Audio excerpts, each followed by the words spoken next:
I don't like this. I got into a match. I just got into a match, and it ended. As soon I didn't even get off the runway, and I finished 13th. So I don't like that because it fucks with your win percentage and your score. But let's see how we do here.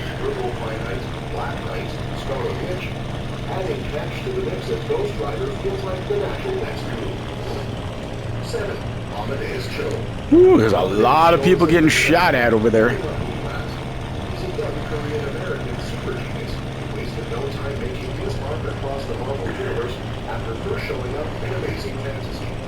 Since then, he's worked his way into all kinds of major storylines and has become a key player in both the science-heavy and mythological corners of Marvel. Reed Richards once said he's the seventh smartest person on Earth, but depending on who you ask, that number changes.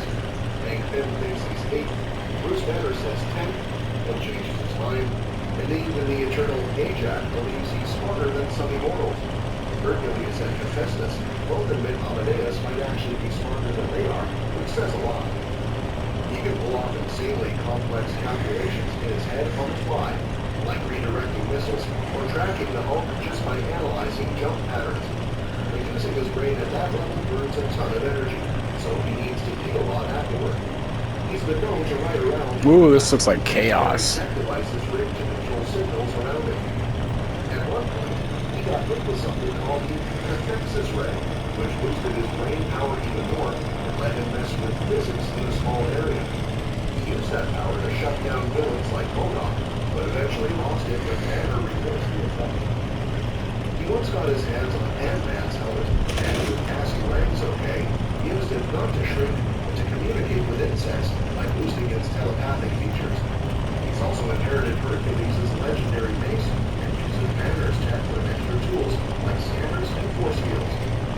After Hercules died, Athena named Amadeus the new Prince of Power, giving him control over the Olympus group and access to all its crazy resources.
Great.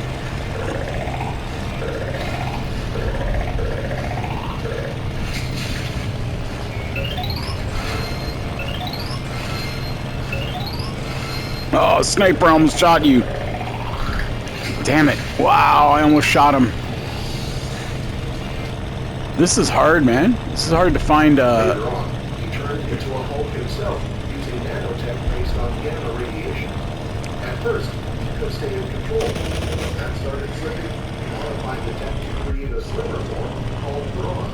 Less powerful, but with his mind. Somebody got him, and it wasn't me. Still, when he gets really mad, the original Hulk version comes back and he loses control. To stop that, he built himself a kind of Hulkbuster armor that helps keep his emotions in check while still being super strong, maybe even stronger than in regular Hulk form.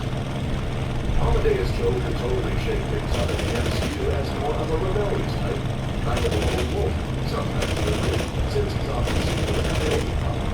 Instead of rolling with the typical Avenger squad, he's traveling alone, helping superpowered folks stay safe from the shady side of the system. He's not into authority or the usual superhero rules, which makes him stand out from most of the MCU heroes. And honestly, Marvel might have already dropped hints about it. Remember Helen Cho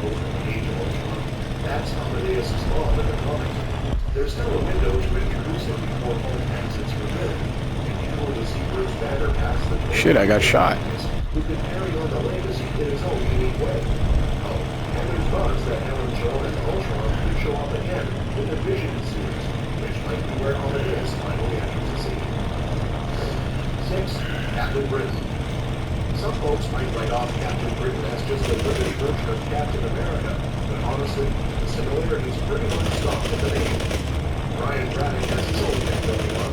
His origin is in British mythology, and he's tightly connected to the Marvel multiverse. He could seriously shake things up in the MCU. Whether he's leading the Captain Britain Corps, diving into wild adventures straight out of Alan Moore's mind, or working with MI6, there are so many directions Marvel could take his story. It's kind of crazy he hasn't shown up yet. Marvel's been setting a bunch of movies and shows in the UK lately, and we actually got a sneaky hint at Captain Britain back in Avengers Endgame. That whole time heist sequence felt like more than just a farewell to the Infinity Saga. It was also laying the groundwork for the multiverse stuff. When Tony and Steve traveled back to Camp Lehigh in the 1970s, Steve ended up overhearing Peggy Carter talking to someone about a unit that included someone named Braddock needing backup. Now, sure, that might have just been a fun Easter egg, but I really think the Russo brothers were dropping a major hint. In the comics, Brian Braddock is the one who becomes Captain Britain. Hearing that name made me think his MCU debut might not be far off. Honestly, I'm pumped for it. Originally, Captain Britain's powers came from a mystical item called the Amulet of Right, which he wore around his neck. All Brian had to do was rub it, and he transformed from a regular guy into his superhero self. All here, stronger and ready for action. The amulet could even recharge his powers when needed. He also had a cool telescoping staff, mainly used for vaulting and creating force fields. Later on, Berlin swapped it out for the Star Scepter, a base-like weapon that also let Brian fly. Before Brian entered the alternate Earth 238, Berlin upgraded his look and fused the powers of the amulet and scepter into his suit. After Brian was killed by the villain called the Fury, Berlin brought it back and put the powers directly into him, turning the costume into more of a power regulator.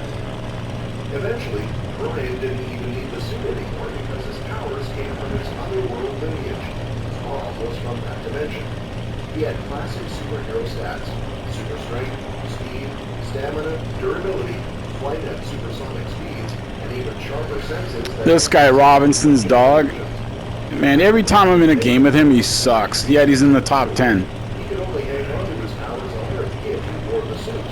So now, the costume isn't just for looks, it actually works like a power source, kind of like an antenna and battery rolled into one, keeping him supercharged wherever he goes.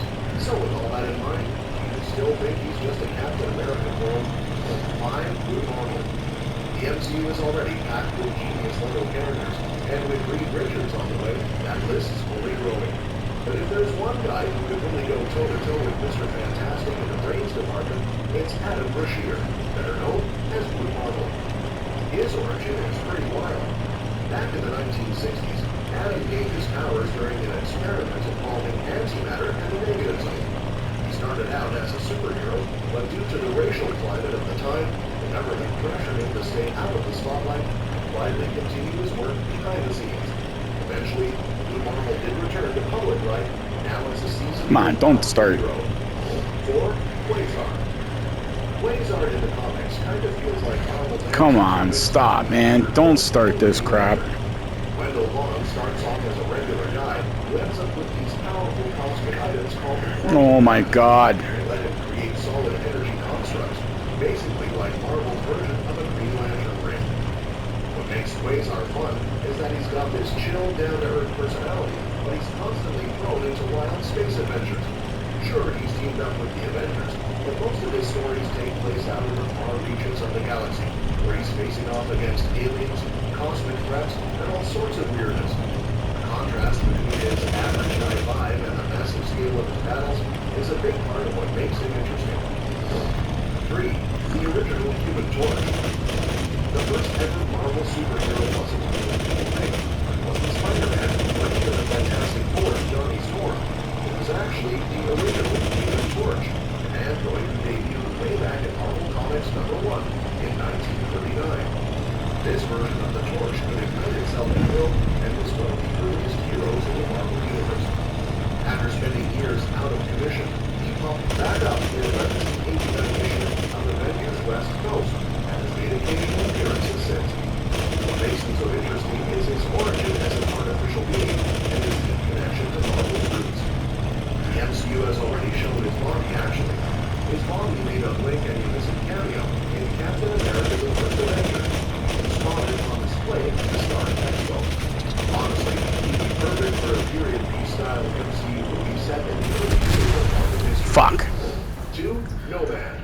Somebody got me. Nomad has been used by a few characters in Marvel history, including Steve Rogers himself when he stepped away from being Captain America in the 1970s. But the version that would fit best in the MCU is Jack Monroe. He originally showed up as Bucky alongside a version of Cap in the 1950s comic. Back then, those stories were just meant to be more Captain America adventures. But once Marvel brought the real Cap back in Avengers number 4, it created a timeline issue. Since Steve had supposedly been frozen since the 40s, those 50s adventures couldn't have happened. So, Marvel later retconned that Cap and Bucky were imposters. Big Cap ended up going crazy into a flawed version of the super soldier serum, while Bucky turned out to be Jack Monroe. Jack eventually became Steve's sidekick for a while, then took on the Nomad identity and went solo. He's a great candidate to bring that man out of time feel back to the MCU, especially since Steve Rogers is out of the picture. There could already be a series in the works. Reportedly, Marvel has quietly trademarked something that hasn't been announced. Marvel Studios Nomad. Naturally, that sparked a lot of theories, but nothing has been confirmed. 1. Khazar. Khazar is basically Marvel's take on Tarzan, with a wild comic book twist.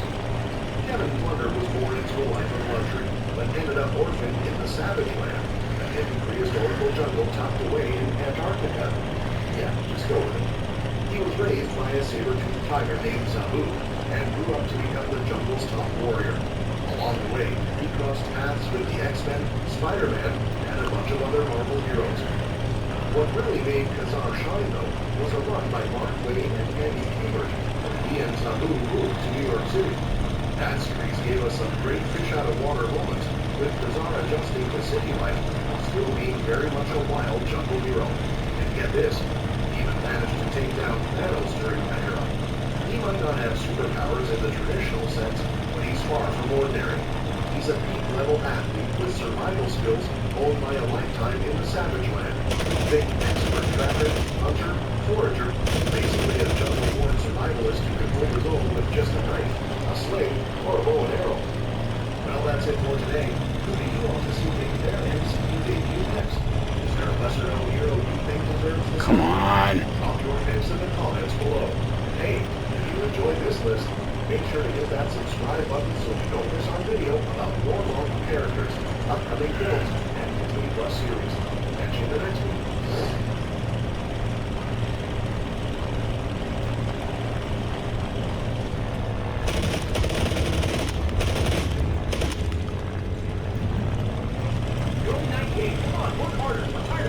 Relax, son. Yesterday I won a storage auction for $5. Seriously? So tonight we get to sleep in the trash warehouse? That trash had a rare supercar inside. I just made $1 million. I always believed in you. Stock was only $5. I passed by a rare trash warehouse. I had a feeling there was a supercar inside. Nobody else found it. So I left everything I had. Everyone was waiting to see me go bankrupt. After breaking the window doors open, there was actually a Lamborghini inside. I earned $1 million instantly. I entered the high-level auction room. Some idiot went down on me. Good, I'll make you pay for it. You bid on the next one? Come help me, come on. Can I watch an ad to hire a helper? No! The township has no ads. It's all about skill.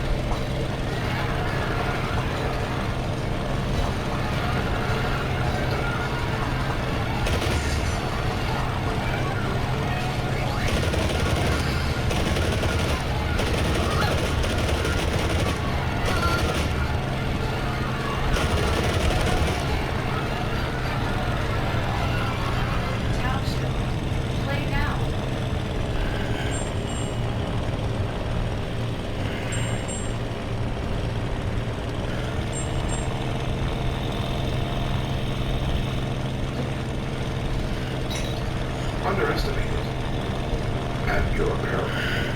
It requires dexterity, precision, and most importantly, a little panache. Remember, success is never an accident. Wait, no! What?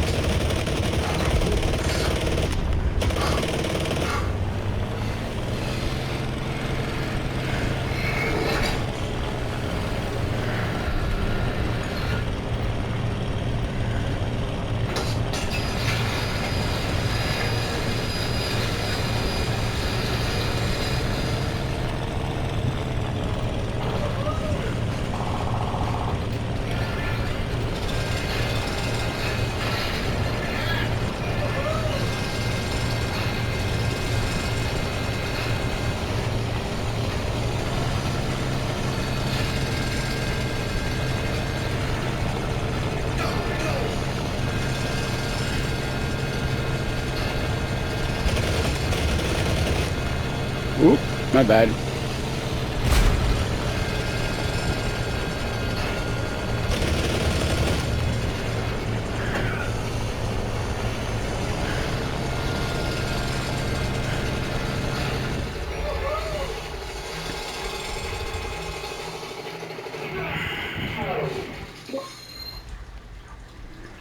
If you send yourself too close to their check, close to his noise,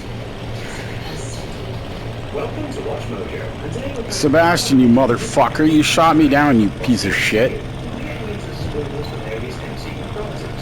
Fuck, you better hope I don't find you now. Sebastian fucking shot me down. So,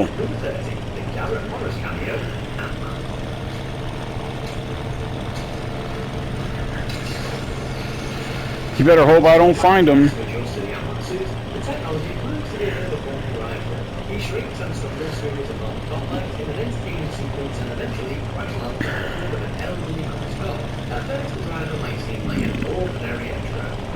This sucks trying to get into this match.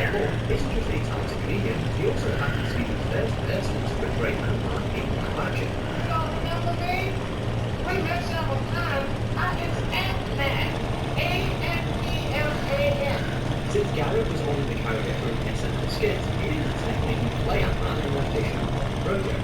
But it's still nice to see the MCU give the actor his deserved due. Number 29, name dropping Stephen Strange, Captain America, Winter Soldier. Those algorithms evaluates people's past to predict their future. Jasper Sitwell's rundown of every potential threat that Project Insight listed was the gift that kept on giving. The runners named was Bruce Banner, Steve Rogers, and Steve Strange.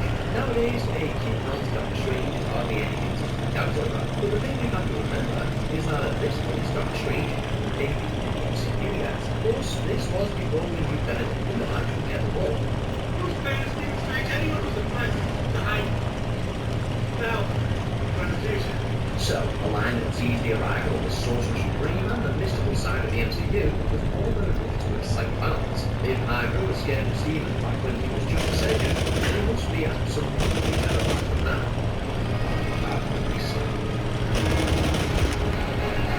Number 28, Frozen Captain America, Incredible Hulk.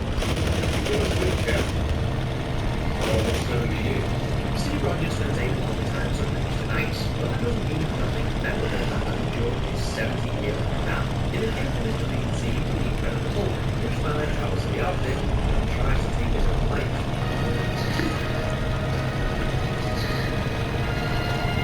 Well, the attempt simply causes him to transform into a whole difficult to start the whole thing. In fact, Hulk causes a calamity that disrupts the ice surrounding it.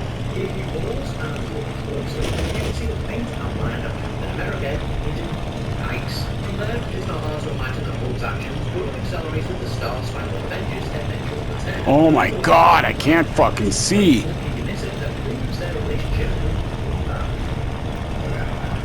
Who the fuck are you shooting at? Number 27, Toby Backhead's Spider-Man No Way Home. Who the fuck is shooting at me? Went through a lot of physical danger in the Sam Raimi films, and in No Way Home, all about showing green black. While chatting with Andrew Garfield's Spider-Man and having to fight all So it will be for those who are well versed in the greatly versed world, this is easily called like the Spider-Man 2. Peter injured his back during an epic fail. Toby also had a back problem in real life as well. My back! Oh, my back! In a movie filled with nostalgia, it makes perfect sense to revisit memorable moments like this. And what makes the scene stand out more is how Andrew actually steps in and fixes Toby's back problem. Hey, that's what Spider-Rose is for, right? Wow. That's it. Right, that's why we're here. Number 26, the Human Torch, Captain America.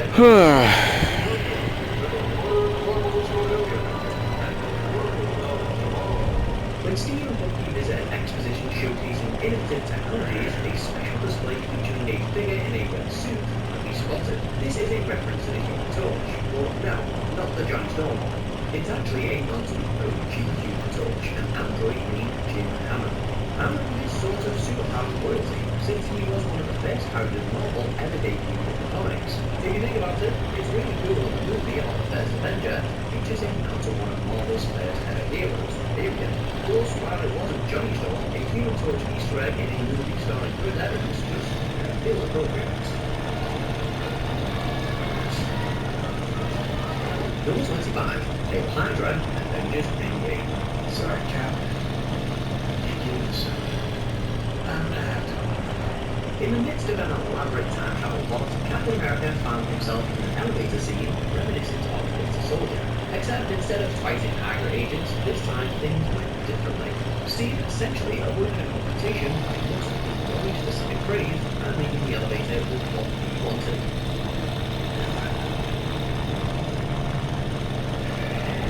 The line that Cap uses to present the allied of Hydra is a callback to a controversial comic storyline called Empire. During the arc, it's revealed that Cap was secretly a Hydra all along, which is a massive backlash Marvel soon retcons to see. That's definitely the best, since an MCU Captain America who's actually part of Hydra would be a nightmare. Number 24, Into the Happyverse, Spider-Man on the Way Home. Fans of Daredevil are no strangers to the iconic duo of Nelson and Murdock, and in a strange way, we kind of got the return of Nelson and Murdock in this Spider-Man movie. Well, sort of. With Matt Murdock's surprise cameo in No Way Home, he shared screen time with Peter Parker and May and Happy Hogan. It's well known that Happy is played by Jon Favreau, but interestingly, Favreau also portrayed Foggy Nelson way back in 2003 Daredevil movie. That's because you can't remember what happened on that, or what was that matter was the 90s. Movies as a group wasn't bad. So, in a way, Happy seems with Matt all taking entirely. Wait, is Happy Hogan actually a multiversal variant of Foggy Nelson? Yeah, probably not. But it's also imagine why Number 23, Mephisto confirmed the Avengers. We made some mistakes along the way. Some very recent. That is for shooting me down, you stupid fuck. Fury approaches Captain America of the Avengers Initiative, shares classified information hidden in the bottom of a secret port of the Tesseract is the name of Mephisto. This suggests that Mephisto has a connection not only to the Tesseract, but to S.H.I.E.L.D. as well. S.H.I.E.L.D. has done some shady stuff, but in all seriousness, it's extremely unlikely that they would hire a demon like Mephisto. That being said, him running around as a field agent sounds super funny, so that's basically our headcanon man. Well, you know what they say, the devil is always Cheers, Josh. Number 22, Thanos Copter, Loki. Yeah, I know. Don't die. I can understand the deal. But it also Matt Titan gives lots of questions. Why is he so evil? Is he the greatest MCU villain of all time? And most importantly of all, does he have a pilot license? When Loki is banished to the ruin of the first season of the show, people learn that he's a wasteland, and the next one wreckage happens to be the remnants of a Thanos Copter. Some might actually have a helicopter in flight around it, but it takes pretty accurate more. It's just so constantly complaining about helping others. If Thanos makes his plan return to the MCU, then he can have the Thanos Copter. Sorry, but Number 21, the Hulk spits out the bullet, the Avengers. The cell was just in case you needed to kill me, but you can't. I know, I tried. The Avengers are an incredible team, but when they actually burst the North, it wasn't easy. In one particular scene where Thanos struggled, Bruce Banner explains how he's essentially unkillable. He reveals that he wants to try taking his life, but the Hulk simply put a stop to that attempt. At first, it might seem a deep story, but it's actually a reference to the fact that you can see the Incredible Hulk where everything goes as Banner said it did. It might seem like it's just Mark Ruffalo paying lip service to the 2008 Edward Norton Hulk movie, but wait, there's more here. This Easter egg also seemingly canonizes a previously abandoned. I gotta find ass kicking chicken now. It's also a gift that keeps on giving. 20. The Collector's Collection of Easter Eggs, The Guardians of the Galaxy. It's pretty long. James Gunn really likes to flex his knowledge on source material. By including the Collector in his first Guardians of the Galaxy film, he got the opportunity to convey Oh, there are some aircraft carriers, okay. Amidst the Collector's many cases, we can spot Cosmo the space dog, who many will recognize from his time with the Guardians comics. Then there's Howard the Dog, everyone's favorite hard-drinking pilot. You can also spot a dog held around a Chitauri, or one of the Fantastic Four, but never thought of it. So, number 19, Tales to Astonish Ant-Man and Retire. We've said it before, and we will say it again. It's nice to see a character's first comic book appearance get an on-screen announced. While Paul's debut by Bill Hall, Ant-Man's actually got some web service. Courtesy of the movie's villain, Darren Cross, aka Yellow Jacket.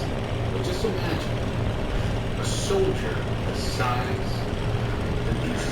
The original Ant-Man, Hank Pym, made his comic book debut in Tales to Astonish number 27, which saw the discovery of the big particles and Hank's first experiences with shrinking. It was 8 issues later in the same title that Dr. Pym would debut as a glorified superhero, the Dr. Mantle of Ant-Man.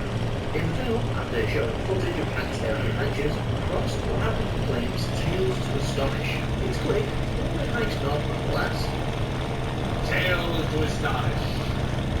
Number 18, Ed Brubaker, Captain America, Winter Soldier.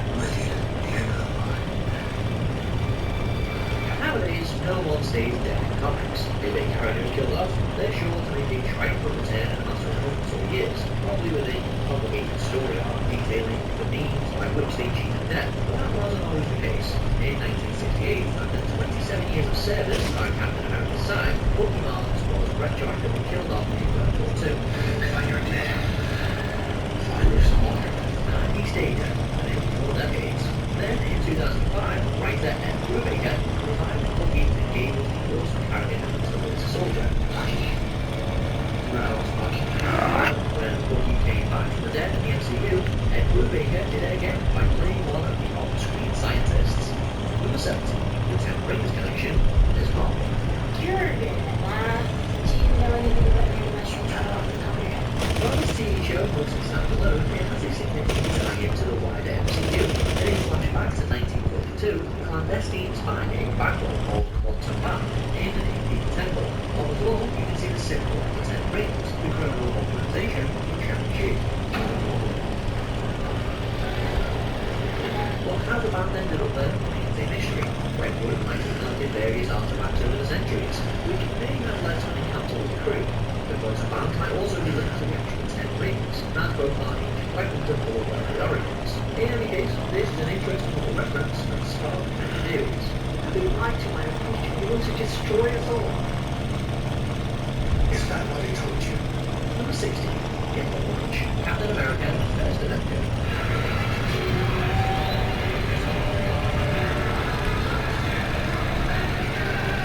This one isn't exactly subtle, but hey, an iconic superhero, which was hated men initially, really still on sugar. During his performance with the troops, Captain America lands up and throws a simulated right into Fiona's face. Twice in about trying to get the ground lines. Even without the comic context, it can be a widely appreciated moment. But what makes it all the sweeter is the fact that this title is taken straight from the cover of Captain America #1, first published in March of 1941. Cap has weathered his fair share of changes over the years, so it was nice to see the film making a tribute to his fascist smashing roots. Shield Man, Iron Man 2. Before Eric Selvig found out about the reality of well, this match will indeed include the ones to come. In Mark, Tony, Conor, Matching, and New York, which will be the big site of the Scout Extra or the World North. There's also a tease of a frozen ski lodge in and for Mexico. Then there's the hotspots in Africa that could be Canada, and the one in the Atlantic Ocean that's not too far from Panama. And it is genuinely impressive how they foreshadow characters which will appear until years later. I don't think I want you looking at that. Number 40.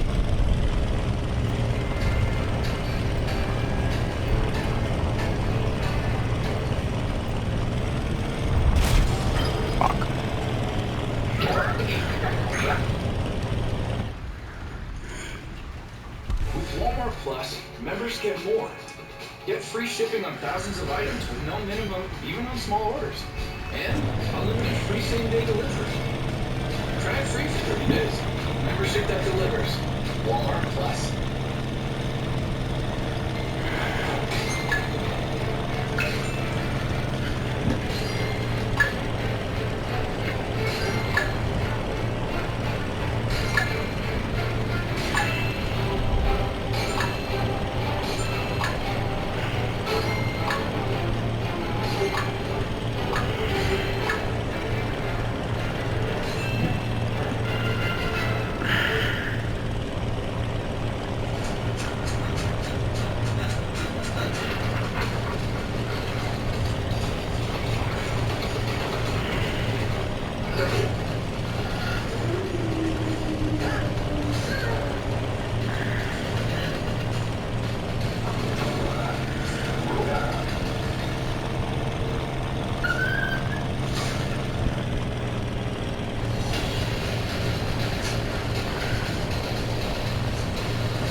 Series, She-Hulk, Tenny Ball.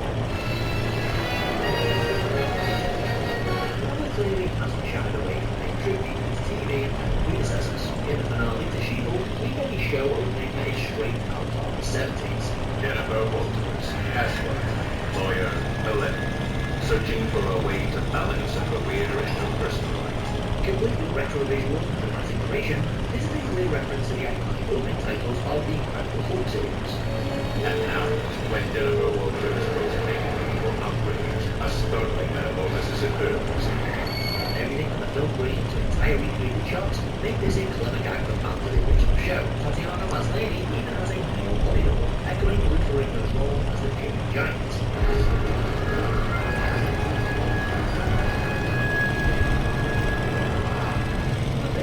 Missing arms, almost phase 2. Go back, man. Idiot, quit fighting. Notice the somebody loses an arm in every phase 2 movie, while people has known that Bucky lost his arms in the Winter Soldier. There are even more 7 limbs in this phase. Their ones Killian, Paladin, Claw, all suffer this bad fate. Yeah, you take a minute. Yellow Jacket also loses his right arm to the bottom round, and even Luke and Nebula experience similar losses. So how did this keep happening? Well, it's finding its way on the Empire Strikes Back, and its impact on the franchise. Just like how Luke lost his hand to Vader, various characters in Phase 2 have the same kind of injury. Luke's back takes a huge threat to consider the strange multiverse of planets. Professor Thompson said. There was a time when Fox and X-Men were the biggest superhero team in cinema. While Marvel Studios were then started fresh, their only old way. When Wonder attacks the Illuminati, Charles Xavier was some ice. Stumbled from the he doesn't know what peace for that.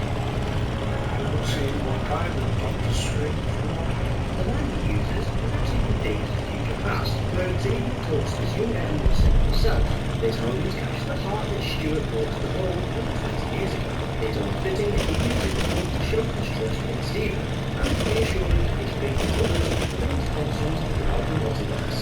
Stephen, as always, chose to go alone. Number 11, Imperious Rex, Black Panther, and the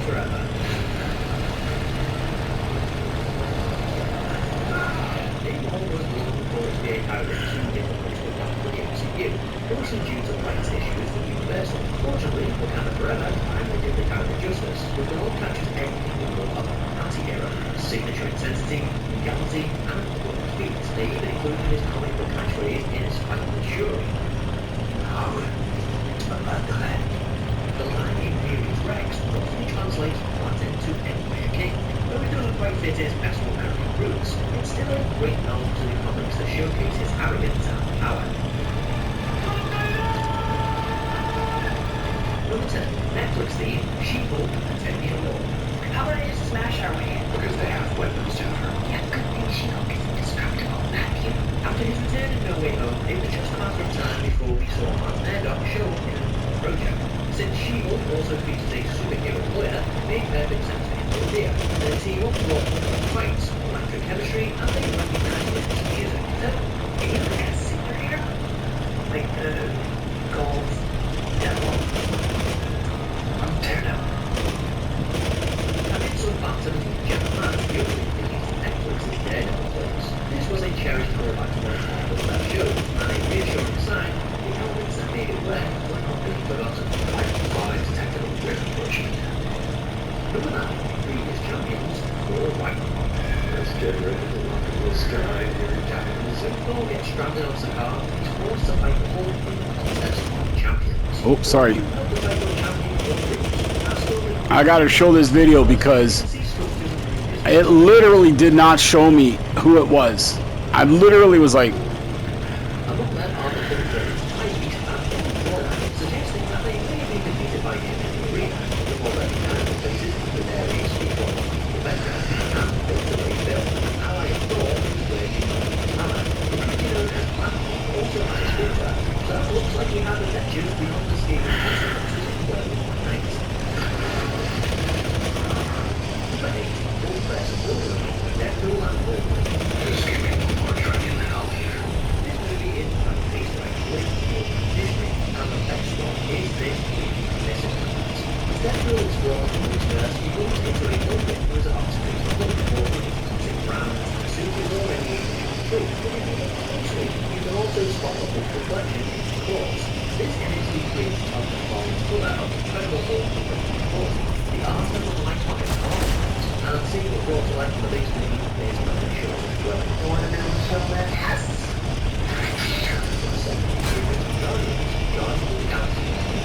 You know what would be a really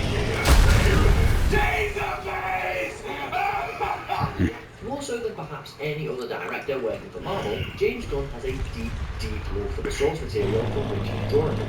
While Peter Quill and company are the line that have seen the greatest success in terms of comic dude, go back and watch the video. They are in fact the second group of oddball characters to use the label Guardians of the Galaxy. It's a shame that it took the tragedy of losing Yondu to bring us all together again. As a nod to Guardians from King Claudius, Gunn brought to life some of the original crew for one of his post-credit scenes. We got to see Star-Lord, John 27, Artex, Mainframe, Peter, Crew Tights. He became the third big screen Spider-Man. Or the first to join the MCU. He received a warm welcome from audiences and the MCU devotees. But with Spider-Man Homecoming, he also raised a few questions, like will Tom Holland be the only Spider-Man in the Ultimate Spider-Man 2, making this small moment truly fascinating. And I want something low-key. Why are you trying to sell me? Number 5, I can do this all day. Captain America Civil War is my friend. So was I. You know the cinema. Fucking sniper, man. You know what though? I'm not mad because I did shoot him down. It was an accident.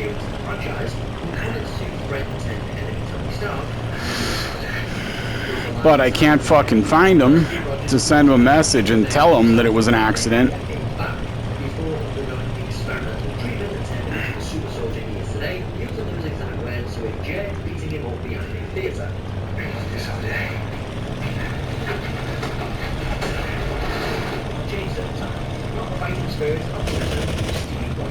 Sometimes I think you like it most. And one of the rubbish. Number 4, Mutants Musical Q and Marvels. Run out in a reality parallel to your own. This mid-credit scene was a mind-blowing development for the MCU. When Monica wakes up on an air, she quickly learns that her mother is not only alive in this universe, but that she's also an ally of the X-Men.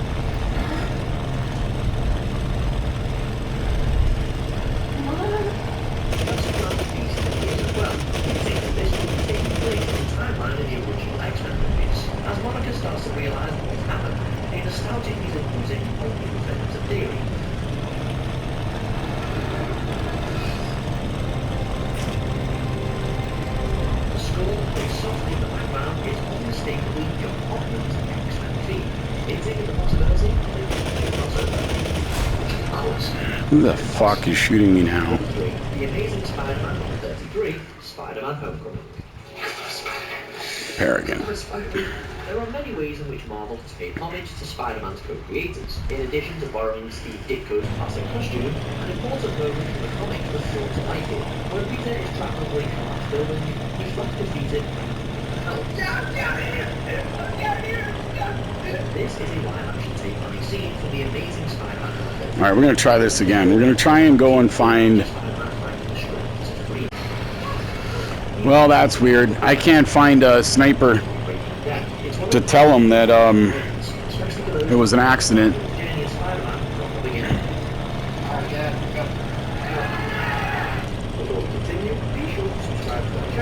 Who's that? See, it's not even showing me, right? Like, see this, guys? Last second it showed me it was a teammate. But when I'm looking out my window there, I'm not seeing it. All standing cameos are America, Guardians of the Galaxy Volume 2. There was a time when an appearance from the man himself would guarantee an epic movie. But even then, we wonder how all these characters exist in the same universe. Thankfully, we got an answer to this question. In Guardians Volume 2, Lee cameos as an informant for the Watchers, a race of beings who observe the multiverse. Anyway, Cora was so rudely interrupted. At that time, I was Federalist best man. We watch him when he telling the story of his time as a delivery driver. This is a reference to his cameo in Captain America Civil War.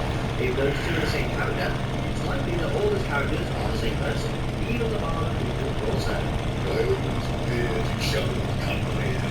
Lest you feel the wrath of the mighty Thor. So, the heavy exciting is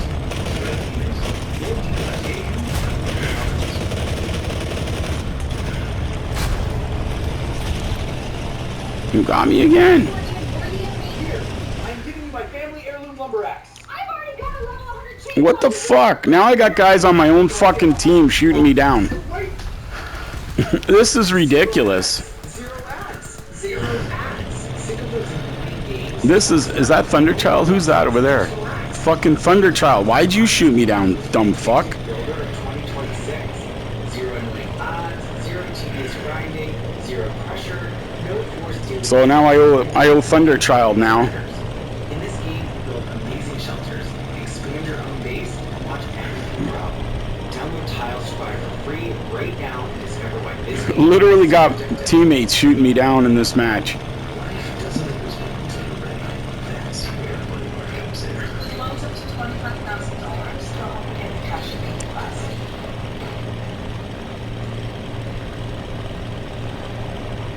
Watching an ad to refill your energy. God, no ad counter. Now I gotta hunt down Thunderchild and fucking take him out.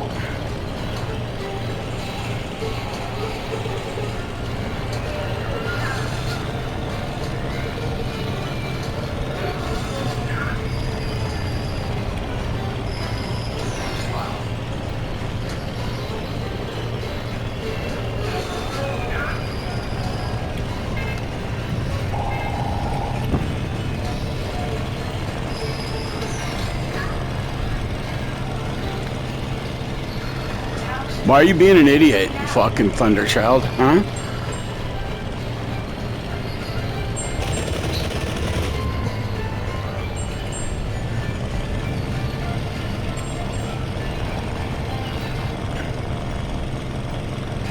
Like, what the fuck is wrong with this fucking guy?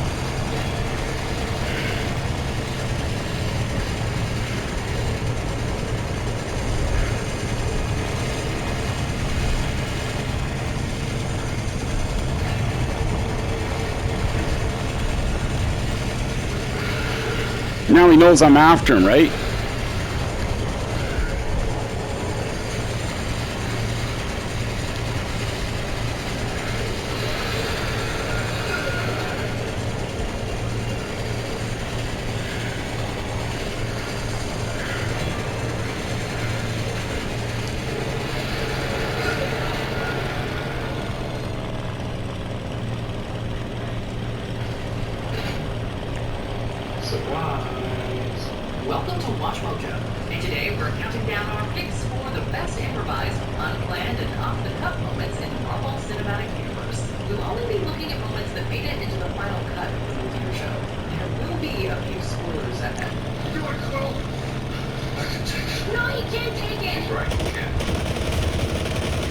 2:30. The adults are talking. Avengers Infinity War. Dr. Stephen Strange is kidnapped by one of Thanos' henchmen. Iron Man flies to the rescue. And so does Peter Parker against Tony's orders. When Tony discovers the young web slinger on the spaceship, he's not exactly happy to see him. You should not read that. Now this guy's gonna be a dick, Thunderchild. And now I gotta hear it. Ridiculously intuitive, by the way, so if anything, it's kind of your fault that I'm here. That led to this classic line, which Tom Holland later revealed was all Robert Downey Jr.'s idea. It's a great bit of comic relief in an otherwise tense scene. Not to mention, perfectly in line with Tony Stark's character. Like everyone else in the way, I don't work. And due to that fact, we're now in flying donut, billions of miles worth with no backup. Okay. No, you're still with. Peter is understandably a little put out by the remark, but just a few moments later, he gets redeemed when Tony officially makes him part of the team. Number 29, intimidating Agent Ross, Black Panther. As a CIA operative, Everett Ross is used to commanding a little more respect, but he has no authority in the Jabari homeland, and their leader M'Baku is quick to remind him of that fact. You cannot talk. One more I know he's behind me, so Wakandans, including the Jabari, are famously distrustful of outsiders, and M'Baku has no reason to listen to this random white guy who just showed up on his doorstep. When Ross tries to explain the situation to Killmonger, M'Baku leads the tribe in a guerrilla-like chant to intimidate him into silence. Your Highness, the new king is a yes. Your king.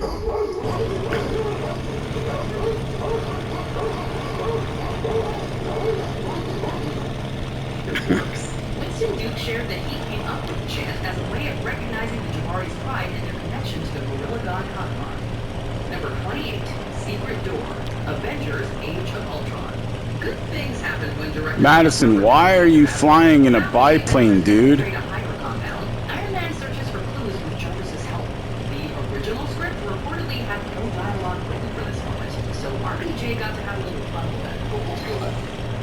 I'm reading this story of Wolfsman. What did that know? What did you see? However, executive producer Jeremy Latcham should get the credit for arguably the funniest line in the scene. It was his idea to add Iron Man's excited little gay in post-production. The MCU has a knack for livening up otherwise mundane sequences with humor, and a big part of that is thanks to the cast's amazing talent for improvising. Guys, stop. We gotta talk this through. Just gonna talk. Number 27, Hot Sauce, Hawkeye. After Yelena Belova breaks into Kate Bishop's house, the two sit down for a heart-to-heart over a pot of delicious boxed mac and cheese. Are you really not hungry? The fight was so long. It's really tasty. Really tasty. I know what box mac and cheese tastes like, man. It's delicious. Florence Pugh absolutely kills it in this scene and this role. Not only did she completely disappear into the character of Yelena, it was also her idea to add the hot sauce to the back. According to directors Burt and Bertie, after Kate threw the bottle of sriracha at Yelena, Pugh insisted that the condiment actually get used in the scene. A hot sauce lover, she that's cheapy. gulping it down over multiple takes. Are you full? Hello? Turkey. I put the nachos on it? I love hot sauce. It's a tiny but memorable detail that adds a bit more depth to a mysterious yet totally lovable character. Number 26, Peter drops the orb, Guardians of the Galaxy. Although the MCU is known for mixing a lot of humor into its movies and shows, Guardians was arguably the first straight-up comedy in the series. From the opening scene featuring Star-Lord dancing, it's clear that this movie is going to be even more lighthearted than other Marvel properties. There's another name you might know me by. Star-Lord. Who? Star-Lord, man. Legendary outlaw. Guys, The jokes don't stop, even in seemingly serious scenes, like when the Guardians meet the Collector. When Will presents the orb, he initially drops it, a move that wasn't in the original script. Are you gonna show me who you are? Director James Gunn thought the clumsiness was an accident, but Chris Pratt swears it was intentional. Gunn says he believes him, 90%. Number 25, Wakandan War Chant, Avengers Infinity War. Filming two movies at once is a ton of work, but it has its benefits. production at the same time as Black Panther, forcing many actors to split their time between sets. It also meant that they had developed a powerful connection to their Wakandan characters by the time the battle against Thanos' forces was shot.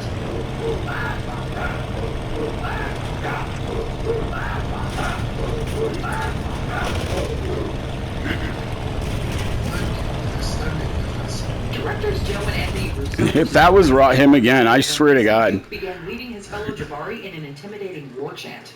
This inspired Chadwick Boseman to lead a similar cry later in the scene. Thunderchild wants to be a dick. It's a moment that fans and the Russo brothers themselves will probably never forget. Number 24, Therapy Session, The Falcon and the Winter Soldier. This is ridiculous. Yeah, I agree. See, making progress today. Given their history together, Sam and Bucky seem like an odd pairing. But it's nothing a little court-ordered therapy can't help. In an interview, Amy Aquino, who plays the therapist, revealed that Sebastian Stan and Anthony Mackie improvised most of the scene on the spot. That includes the interlocking legs bit, which Aquino says they nailed on the